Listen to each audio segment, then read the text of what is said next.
Good after, good afternoon, peace and purpose family. Hopefully, you are enjoying your fine day, and I thank you for coming to this session. My name is Ivy Simmons, and I am joined today with Milayo Negesti, your spiritual tour guide, and we are going to be discussing magical medicinal mushrooms and you, ceremony in the journey to self. Milayo Negesti, thank you for joining me this fine day. How are you, beautiful? I am grateful and great, Ivy. Thank you for having me. I'm so excited. I know. So we have a love fest because we found each other on the Insta of Grams and have been following each other maybe a little bit over a year now. So really love what you share and your journey and how you work with individuals. If you could share a little bit with our folks how you came to this work and what your work is, because it's more than just this mushroom conversation, but let's get a kind of a snapshot of how you got here, who you are, and this work you do. Okay. Well, it's been a very long journey. I'll say lifetimes worth of work, but in this lifetime, I went through a rites of passage in 2004 that really transformed my life. It was where I felt that I was introduced to myself. I often say it's where I met myself. And a lot of my layers were stripped, and the way that I saw life was forever changed and transformed. And from then I was like, you know what? I'm a healer. It's official. I'm a healer. and I've been a healer doing massage ever since I was a child, and really into arts and movement, dance as a healing, but I didn't know what that meant, and I was also very church raised and prayerful and a prayer warrior as a child. So all of that kind of transitioned into this rites of passage. And here I am at 26, and I'm like, okay, what is this? How is all these things from my childhood merging into this young adult version of me? Right. And then I feel like spirit was like, it's time for you to step out on your own, stop working for people, and explore yourself as a healer. And so I had to do massage work. Okay. And that transitioned into energy work, and that transitioned into tantric healing, because a lot of the clients that were coming to me were really revealing a lot of their secrets. Okay. It wasn't about touch as much as it was about exposure. Okay. So then I started to go deeper and deeper into what are we hiding? What's on the inside that really wants to emerge so that we can be our true selves. Right. And because of that, I just started going deeper and deeper down my own rabbit hole. And as a result of it, I did my own first shroom journey in 2005. Okay. Early adopter. Yeah. And I was like, what? First of all, it wasn't something that anyone that I knew was doing. Right. No one that I knew was doing it. And there were these other people, these offbeat people who looked like me doing it. So my mind was blown, but I was totally open. I got invited to a ceremony in Brooklyn. Okay. In a Brooklyn apartment, honey. It wasn't in the jungle. You thought you'd have been like upstate New York or something, but you were in Brooklyn. Okay, BK on that. I was on Eastern Parkway in Franklin. Shout out to who. The urban shaman who facilitates all this ayahuasca shroom journey in the city on Franklin and Eastern Parkway, honey. Stop it. Okay, let me find out. Folks over here crossing islands and oceans and international lands, and they could have gone right home. Right, right around the way. So that's when I had my first journey, and actually that's where I've had a lot of my journeys in the beginning. Okay. But during that time, it was just such a beautiful, beautiful, beautiful experience. And that's where I bonded with shrooms. That's where I bonded with plant medicine. Okay. And I was like, okay, this is strange, but I like it. Okay. I want all things strange, all things esoteric, anything that's going to open me up. I want it. So I just kept going, and having more and more journeys and more experiences and inviting people. And so it became something that I do with my sisters. Right. And so with that shaman facilitating, and everyone would have these, just crazy times. Right. And then I started to do them at my house. Okay. You know, and get everybody naked. I like to get people naked. So Wow. everyone, you know, we're naked, we're on shrooms, we're dancing, we're orgasming, we're doing all of this. So these are my earlier experiences with groups, and shrooms. So you became a so, facilitator and didn't even know it. Right. I feel like they call taking people on retreats in Brooklyn. Come on. You know what I mean? In the basement. I remember my mother saying, "You're crazy." She was like, "You're crazy, and those shrooms made you crazy." I was like, "No, I was crazy before the shrooms, and the shrooms made me sane." Okay. Right. They set me free. It's okay. That's it. Ta-da. Here I am. I'm back. You know what I mean?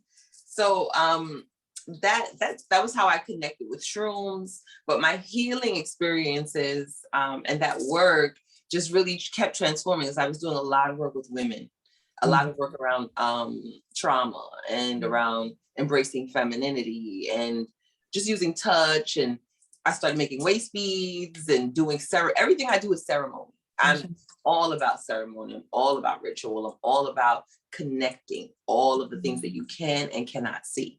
Right. And so that kind of is translated and communicated in everything that I do. So it's no different when in 2019, shrooms were like, the it girl. you're the plug. And I was like, okay, you know, I'm really obedient in that way. So I was like, okay, let's see where this journey takes us, and let's see how I can infuse what I already do and what I love doing, and see what new things arise. And so from there, I started to do retreats. All women still. You know, I love the ladies, love the men too, brothers, don't feel excluded.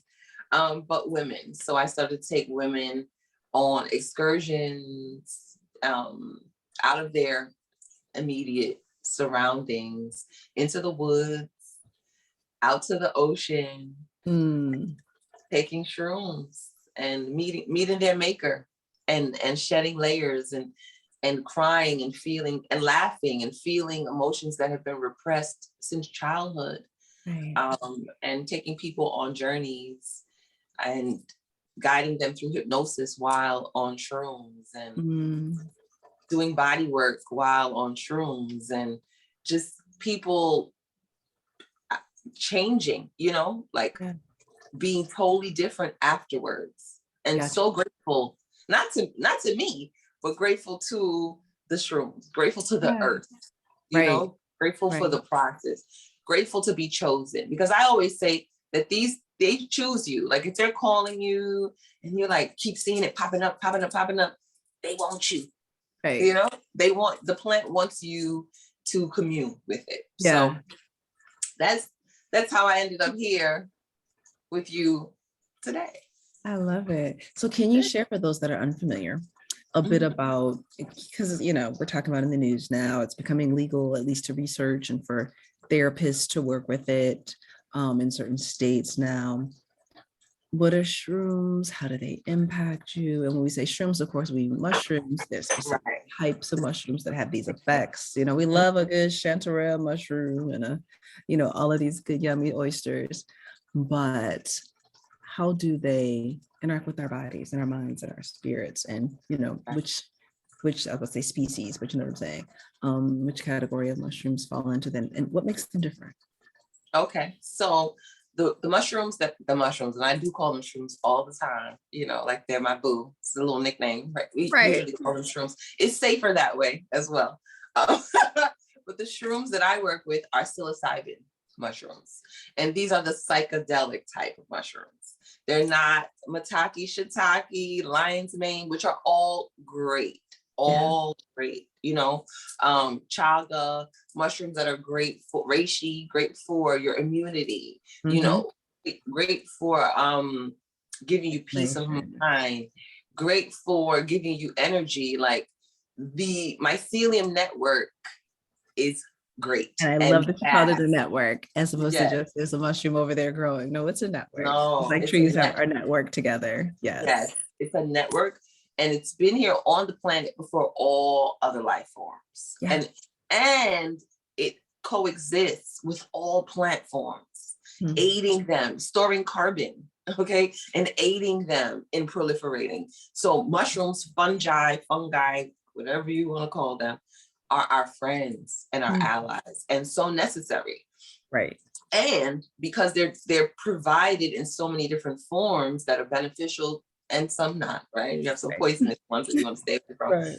To not just humanity, but to the animal kingdom as well. Yeah. They're the ones that we use are very beneficial to heal us from so many. And when I say heal, I mean heal, because it's not just a treatment. It's not, because a lot of things are treatment. A lot of things are give a prophylactic type of, you don't really feel it right now, but it's still there. When you take shrooms, based on studies over time, what you were feeling is no longer there. Really? Yes. You can take psychedelics, okay, and really work through some stuff. Right. You can take I've seen studies about LSD curing people from all sorts of bipolar and anxiety and head traumas. Yes. So and we even think of just the negative effects, right? We're forgetting that our government has studied this and helped create it for years, right? Right. So I thank you for talking about the healing component, and not just because we think of healing as like when we go to a therapist or we're going for like 3 years, right? Where you may not need all of that. No, it's accelerating now. One session or 1 to 2 sessions or what have you. But each time you're breaking through, it's kind of like Dr. Rose Moten does a lot of gong healing. Well, not a lot. She's a clinical therapist, a psychologist, but of over 20 years, but has started incorporating TRE and gong and sound therapy and other neural brain work and whatnot. But she talks about the gong, being over 40,000 years, but it's like when you go to the dentist to get the plaque removed. So each time it's healing and removing and shifting and allowing us to reveal. And tap in. But each time the medicine does its work, you don't have to do a lot. The medicine reaches in. The medicine is the sound or the shrooms. We have these resources available to us.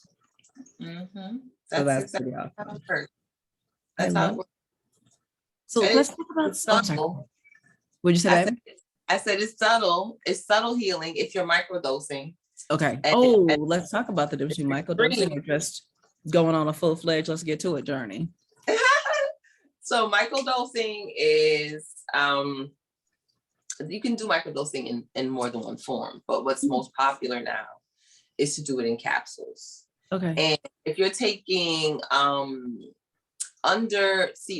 gram would be considered a mini dose. So under a gram would be considered a microdose. Okay. And you would take that every other day. You can take it I recommend people take it 5 days on, 2 days off. Some people can take it every day, depending on what does a gram look like? Because we only heard about grams and Coke and all this stuff, but we don't even know what that looks like, right? Compared to say an ounce. Like I know what an ounce or 8 ounces looks like. You want to see it? You want to see it? Okay.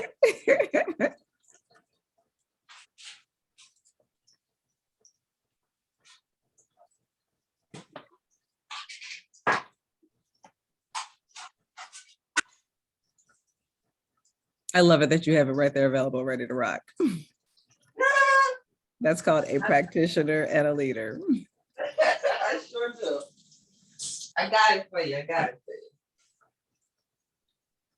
All right. So let's see what we got going on. I brought the scale out for you as well, because measuring is very important. I'm going to be exact. And that is a real, let's see the mushroom. I'm going to show it to you. Show the people. I'm going to show you what a mushroom looks like. Just want to give you. Okay, so this is a gram. Okay, so this will take you on a little trip. And how long will that trip take you? How long are you going on a journey? A few hours. Okay, so it's not more than a day.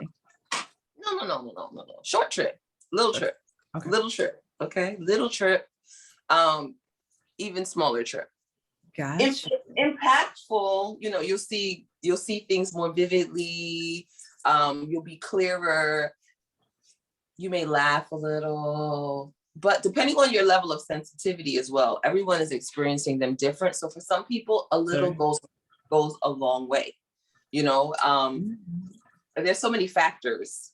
So I like to tell people to develop a relationship with whatever they're taking, whatever that, you know, just respecting that thing in your body.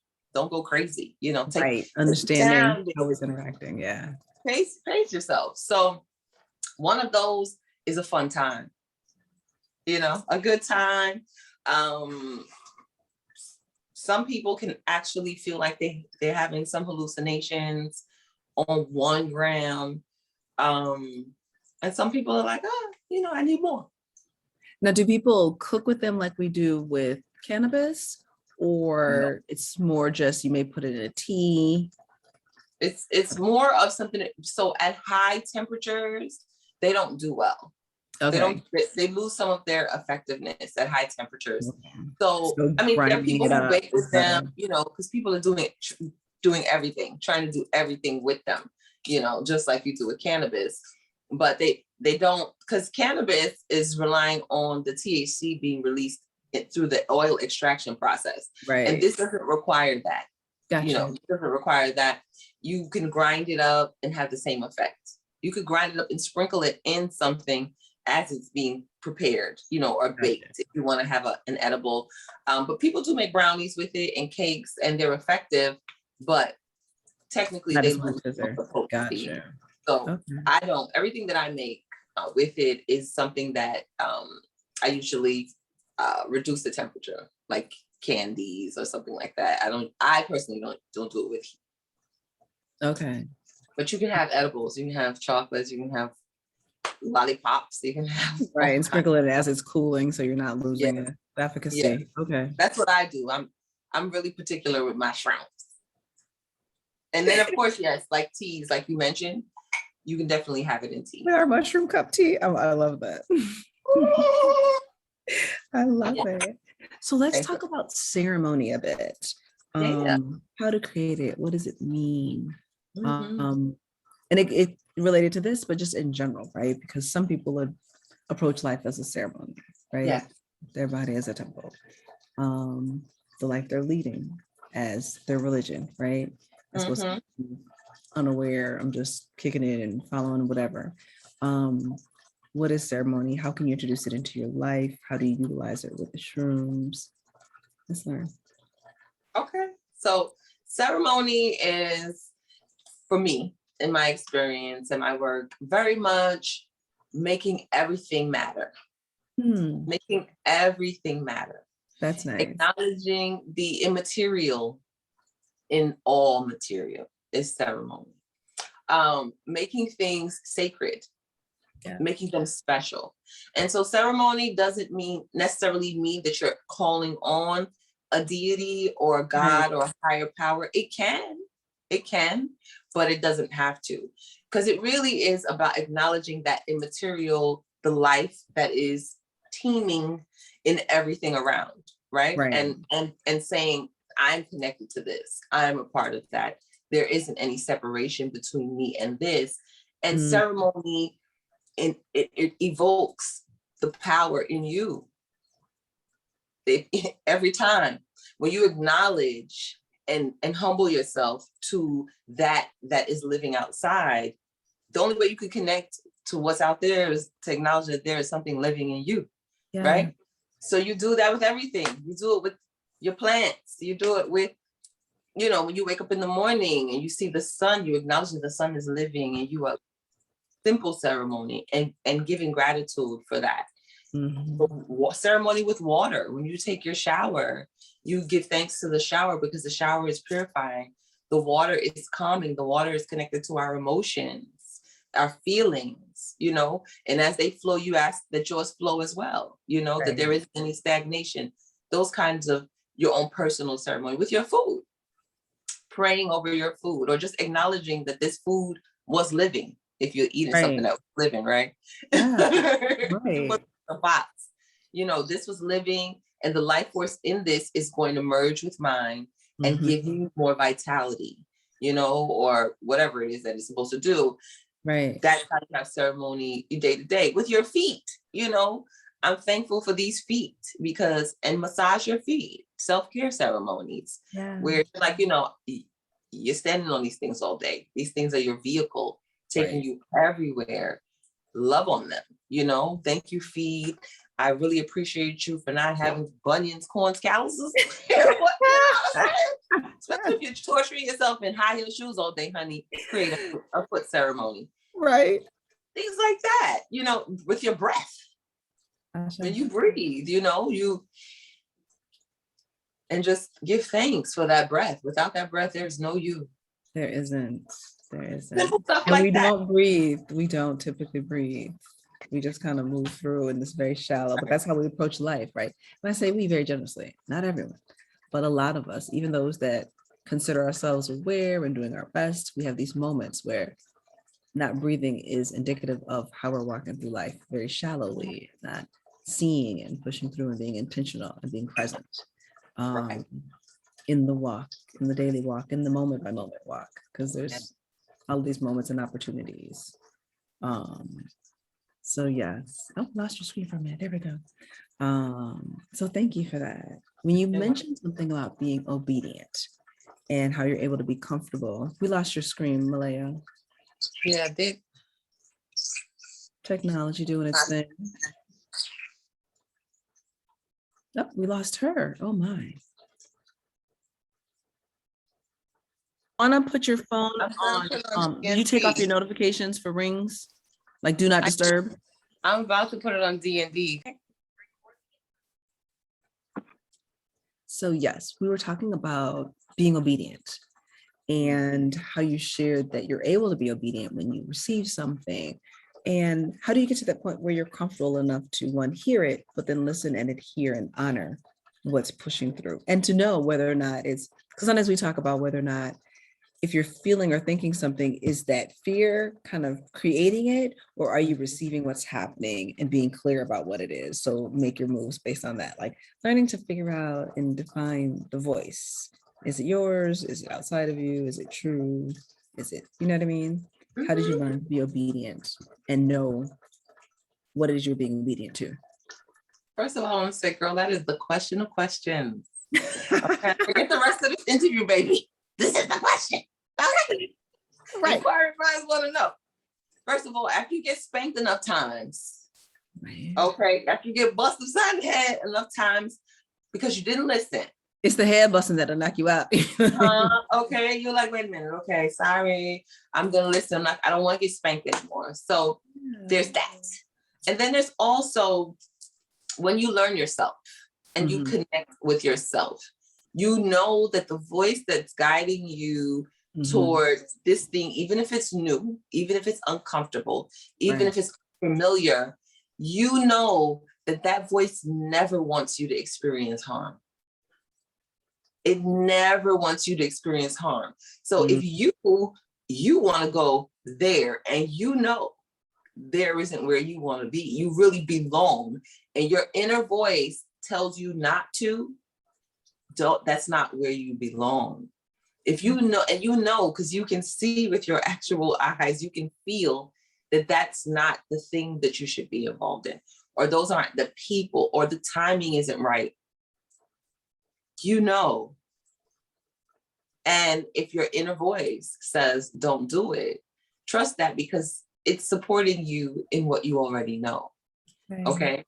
Oftentimes, but we're so headstrong and we want what we want, and we just want to experience life, But we want what we think we want, right? Because we want to be able to. We have around this society and parents and school and telling us what we want. We don't really know. Like, what inquiry have we done? Have we interrogated that thought? The questions are important, and when you relate with yourself intimately, you get to take a step back and you say, "How do I feel about this? How does this make me feel? How will I feel after I do it? After I go there, after I say that? when I think this way, how does it make me feel? Does it make me feel like me? Me. Does it open doors for me? Does it close doors for me? Does it feel at home? Right? Do I have to lose some part of my integrity in order to become this other thing? And that's never going to be the call. That's not going to be the call, because the call is toward being authentic. The call is toward being whole. So if you're going to be depleted, detracted, subtracted, oppressed, suppressed, repressed, any of those, that ain't it. It can't be it. No. It can't be it. No. Like, what are we really doing? That ain't it. Yeah. Even if it feels good for a second though, right? Because then we have the different feels. We have like, this feels good in an instant gratification type of way. Right. Right. But does it feel good to all of my parts? And so that's a real thing, understanding embodiment and listening to your body and asking your body questions and allowing your body to speak for itself. It has answers separate from your gut, separate from your brain, separate from your heart. Yes. That tissue holds, its own resonance and wisdom. Please love it. Learning that is really real. I worked with a somatic practitioner and just learning about asking my body a question and figuring out, oh, it's a yes, no. Well, what is yes and what is no about? Why am I receiving? That was so powerful. Just to get that wisdom and then teach the children so they can walk with that treasure and that resource. Yeah, I think that certain learning to do that allows you to not immediately follow others or this teacher, that shaman, that Ifa priest, and just all of that fun stuff that pushes through, that tells you need someone outside of yourself to tell you what you need to do or who you are. And I know we've talked about being your own shaman and not needing someone to guide you on your journey. Learning to listen. But when you do need some support, how do you select a partner where you don't give over your power, but you ascertain this could be a good fit. We could be in partnership. How do you discover that? Another good one, girl. All the good questions, girl. I like to really consider timing, and then also because we are so connected to each other, right? And life. Yeah. Nothing is just happening. Teachers that don't just show up, The timing is ideal. You are ready. They are ready. The resources that are available, look at how things are lining up. Look at what's happening. Look at the entire picture. I've had different teachers over the years, people that I were aware of beforehand, and some that just, were introduced to me and popped up. And I'm like, where did you come from? So, I've had a teacher who's like my greatest teacher that I met at the food co-op. Look alive, you know what I'm saying? Open your eyes. They are all over. And when they approach you, if you are in alignment and the timing is right, confidently step in. Do not surrender all of yourself to any person. Right. And I've been called unteachable, so I might not be the best person for that. Because I'm just very.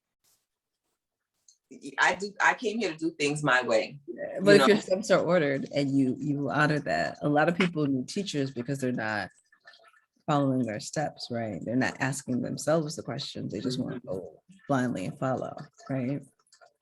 It can be very problematic, especially when the teacher becomes the lesson, right? And so I'm often in the position of teacher or leader or guide or coach. And I see myself as a channel. I see myself as a vessel. I don't see myself as it. because it could never be. Like whatever it is that I am, the transmission is coming through me for whomever I'm with at the time. But when I step away, I'm going back to being Milayo Negesti, you know? And so I let people know that I don't want anybody following me.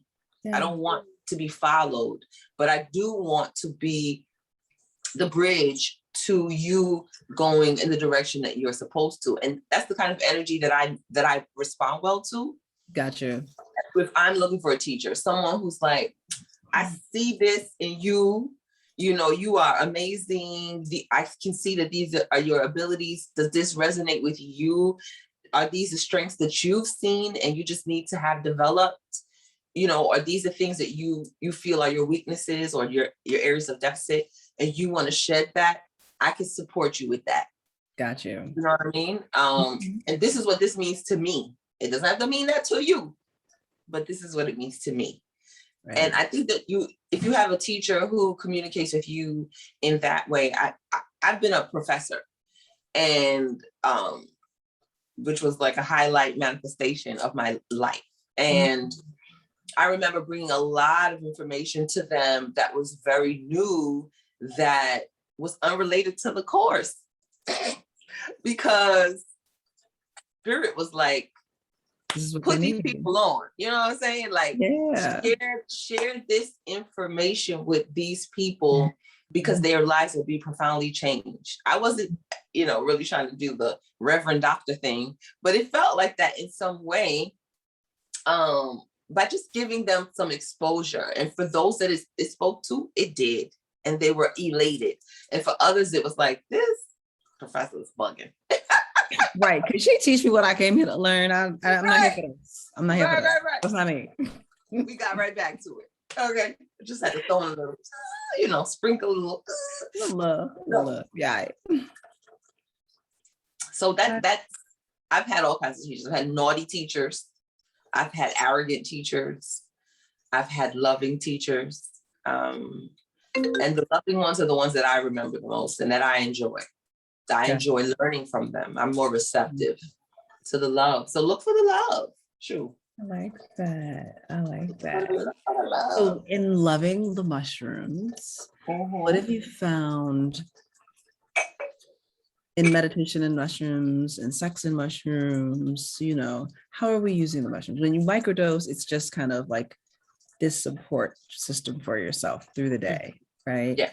I don't think we touched on, but what are the benefits of microdosing? I know in terms of psychological health and wellness, it speaks to or helps support you when you're going through depression, anxiety. What else does it help support? ADHD, PTSD. Really, it's really great as a maintenance type of self-medication. So if I work with a client and they have a psychedelic trip, I recommend that they do the microdosing afterwards, because you need integration. Sometimes people can just, it's cold turkey, boom, they go in and they come out, baby, life is different. And then some people need that phase where they still feel supported. The fog is cleared, because microdosing is really great for clearing brain fog. Nice. And allowing them to feel focused and centered when they have to complete tasks. Nice. And they need to get done, and they just want to feel the pressure of life subtly, because the thing about the microdosing is that it's so subtle. It's so subtle. You're not going to get high from microdosing. So there's no psychedelic effect or feeling. Like a vitamin. It's just something daily supplement. As people do coffee, you do your tea. Right. It's like coffee without the without the buzz. You're aware without going. Right. You feel calm and you're able to function without the anxiety. And you may not even notice it because it's not sedating you.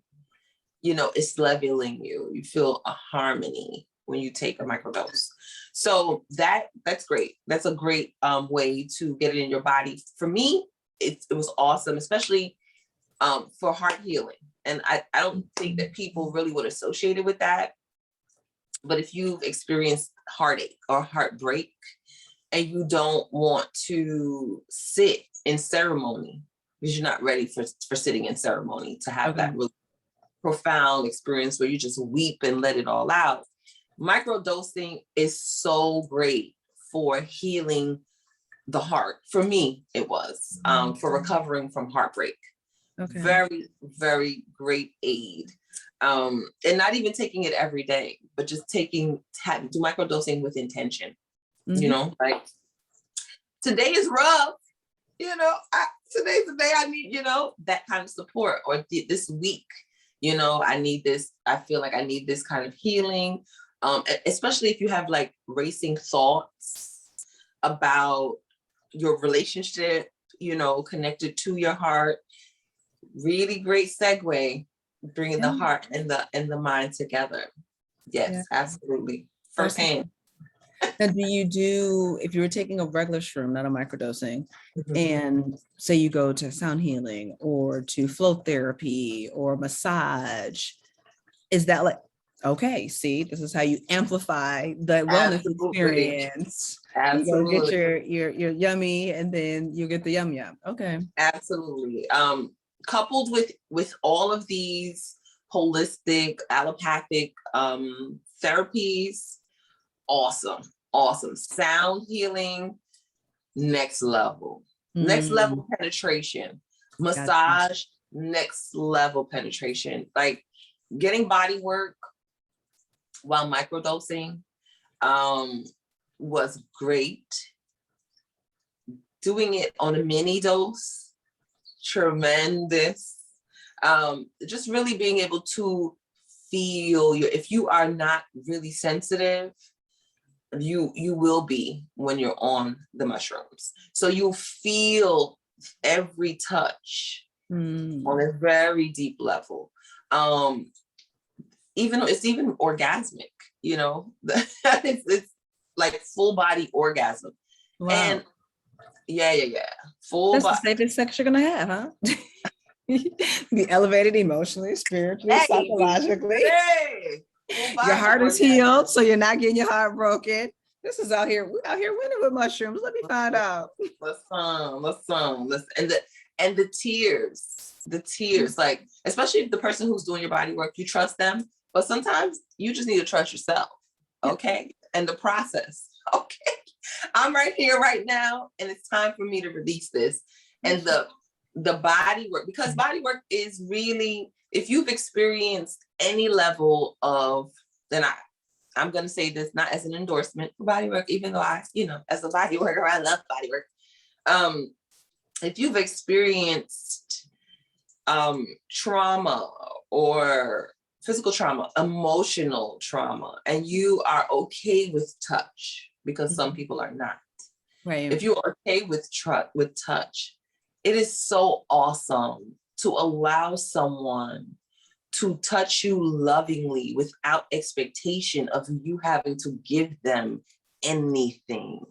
You get to just surrender and submit and receive and have someone energize you and pour into you in a very loving way, especially if the person's loving.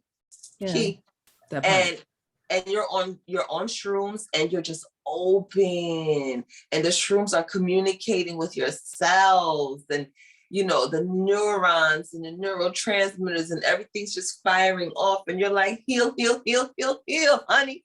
And then that's amazing. The tears come out, and you're like, yes. You know, your nervous system responds, and if you have some pain in your body, you know, some resentment, something you need to forgive. Right. Oh, such an awesome support, awesome way to get rid of it. Shrooms are gonna do what they do, you know, but when you add its movement to it, yoga, you know, stretching, breathing. Yeah. Well, can imagine if you're actually, we'll go back to the meditation and the sex part with sorry. I digress. No. I like this digression. It's not a digression. We're just taking a journey. It's a winding way. We're not a straight line kind of folk. No, no, But ain't. no, you know, not I'm asking questions, taking this off the question that I already asked you, right? So we'll lay that on me. I can only imagine then if you're meditating, you know, if microdosing. So one doesn't have to do a full real dose to get the benefits of that kind of expanded experience. No. They could do a mini dose or even a Mhm. micro and still feel the Mhm. benefit of the Yes. body work. And Yes. is that the same for meditation and sex? Yes, it Okay. is. It is the same. So people can feel more comfortable and not feel like they have to take a whole trip. You know, because people Right. get a little worried, like, I don't know what I'm gonna do. I could do something crazy. What's gonna happen to my brain? You know. Yeah, you don't. So if you're taking a macro dose, right, you can expect some real apparent spiritual phenomena of I like sorts, that. right? Okay. You can expect the trip. That's for tripping. That's for tripping. That's for journeying. That's for going inside, right? Mm-hmm. And blasting off. You know, that's Right. going to far-reaching places. That's, you know, that's when the angels are coming out and the ancestors and the animals are talking, you know what I'm Having a saying? whole party. Right.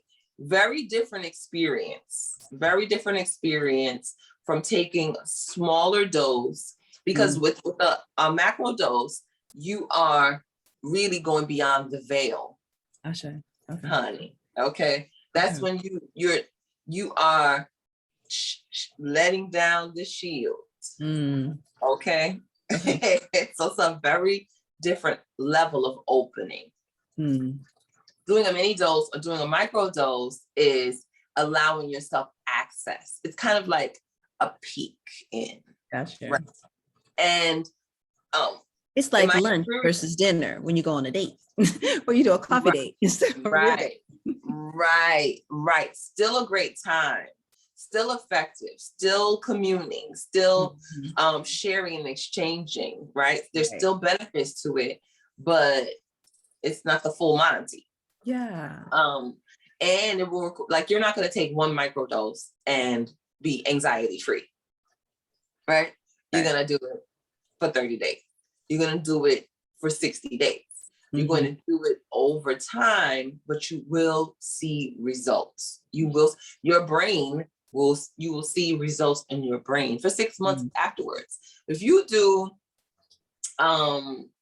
if you have a trip though, you know what I mean? Like, the trip is the blockbuster. If you're really going through something, it's a reset.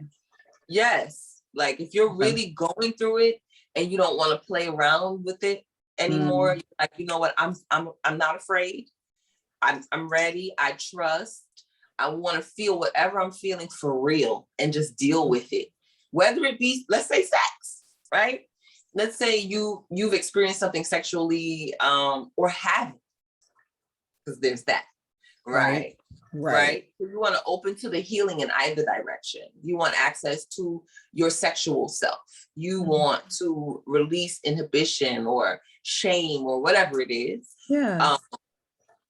Versus you've experienced some trauma that you just want to, like, shed the abuse, you know, and connect with it, face it, and understand yourself in it and outside of it, right?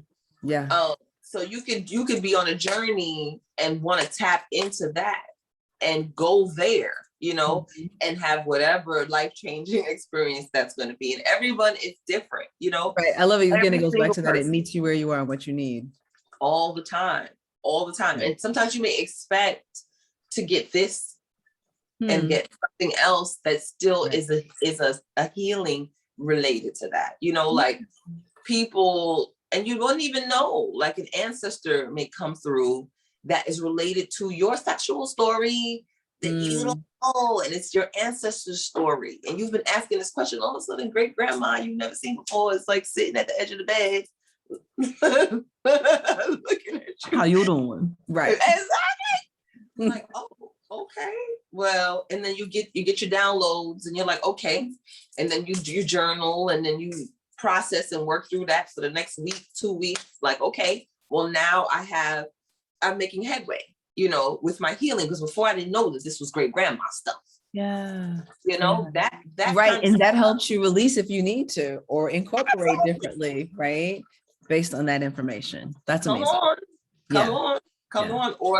Or you're able to go back to an incident that was really traumatic, that you buried, you suppressed, and you just don't even remember.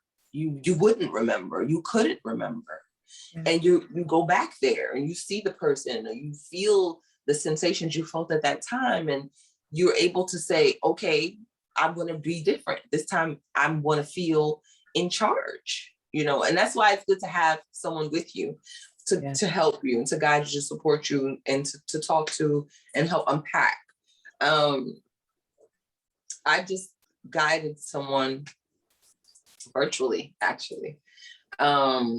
And her brother who transitioned, her younger brother transitioned many years ago, and he came through to her during her session. And she just said she felt so supported by him, but she realized that she didn't process that the loss of him like she should have. Okay. She didn't really connect with it. So during her journey, she was able to cry the tears. And I see that often around loss and bereavement, that because we live in a world that doesn't understand death, and we're not allowed the space to really deal with that, the levels of loss and what it means. It's go back to work. It's take care of your family. It's get back to it and mourn in your own way or not. Grieve in your own way or not. A lot of people don't get that time. They don't give themselves that time. They don't have it. So Shrooms allows for that. In a 5-hour time span, you're going through, all the cycles of life and death. Okay. It's amazing. So you can do that with sexual trauma. You can do that with trauma around your birth, honey. How you got here. All of that. All of that. Yeah. That pushed in. I appreciate that. You're welcome. Oh my goodness. Thank you. You're welcome. The full spectrum of how we've been able to kind of weave the whole process in this conversation of addressing how we see ourselves and how we tap into ourselves and allow and accept different tools and resources to kind of work their magic and work with our own magic. Which is what I think we have to always remember, is that we have our own magic. We do. The capacity to gather it up and expand it and impact ourselves, but also others. So yeah, that's amazing. Is there anything you'd like to share with us in our closing thoughts? Something that we didn't get to, something that we should always remember and honor? So much. What I will say is that most people report that they feel love.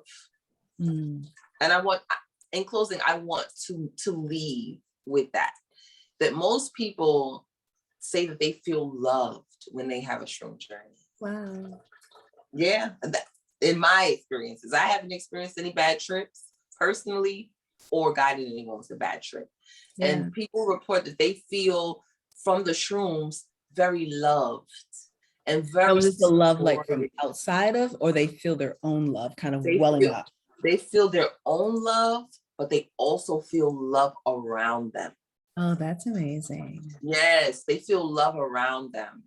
And in making it ceremony, because most people are going to do this on their own. That's just the time and space that we're in. It's not, antiquity. We're not. Right. The shaman aren't, running around and doing commercials. And you have to go to Mexico to get it. Then you're going to be on pause. Yeah. So most people are going to experience this in the privacy of their homes. And I ask that you call the spirit of love to you. And in your ceremony, you always put your shrooms to your heart before you start. Okay. Always put the shrooms to your heart and connect them to your heart and ask them to open and expand the energy of your heart. And also tell yourself you trust the shrooms, and tell the shrooms that you trust them. Because the fear, this place is like, fear factor 1, 2, 3, 4, 5, 6, 7. Yeah. If you're afraid of it, you have a bad trip. If you having a bad day, don't engage. Make sure you're people get into your head. Who you trying that crazy stuff? Oh, it's illegal. Oh, bada be, you gonna go crazy. Yeah, all of that. Yeah. Allowing you're others not gonna go crazy because you're already crazy. Okay, straight like that. Everybody on this planet is crazy. It's a crazy place. Okay. So don't worry about losing your mind. Exactly. Go find your mind, because you've already lost it, and that's it. You lost it. But bring the love into it. Bring the trust into it. The trust is important so that you can really relax into your experience.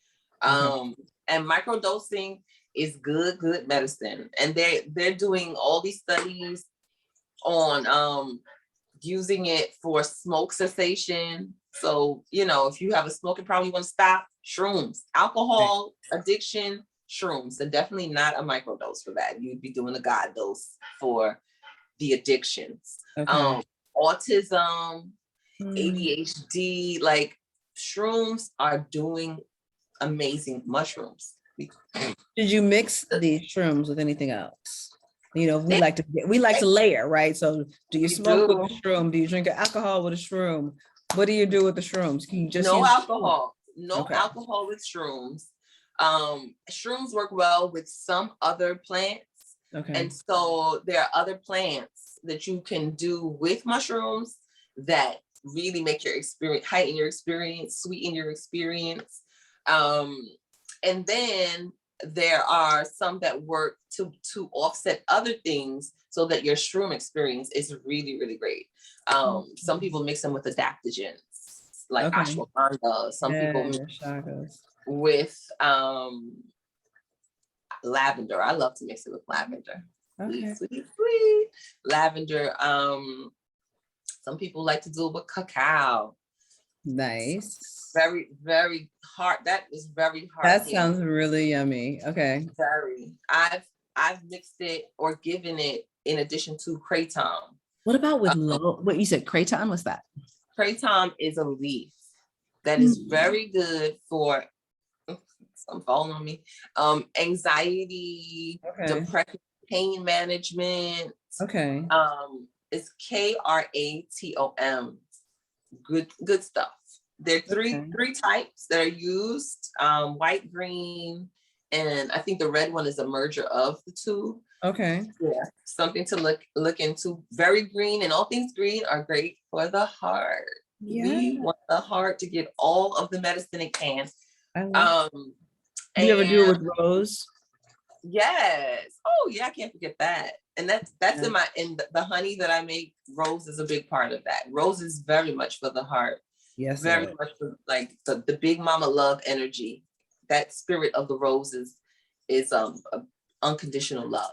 So yeah, that's always a great support. I love it. What else can you put with it? Oh, so of course, and then it's the marijuana. The marijuana, Oh yes, the marijuana. Mama marijuana. People who really smoke feel that they must put marijuana and mushrooms together. Is it a necessity? No, but for some it takes their high higher. Some it brings their high down. Everyone's having a different experience. So I recommend, if you're a smoker, to just give the mushrooms a go, a lot. And maybe you just need a higher dose. Maybe you're not, maybe you're a 3 grammer. Maybe you're a right. Come on, big dog. 3 gram. Maybe you're a 5 grammer. If you smoke wrapper weed. Oh yeah. You know what I'm saying? And you loud, smoke a lot of indica, and you get stuck. You like to get stuck. You're coming from this place. You need to blast off with 5 grams. You know what I'm saying?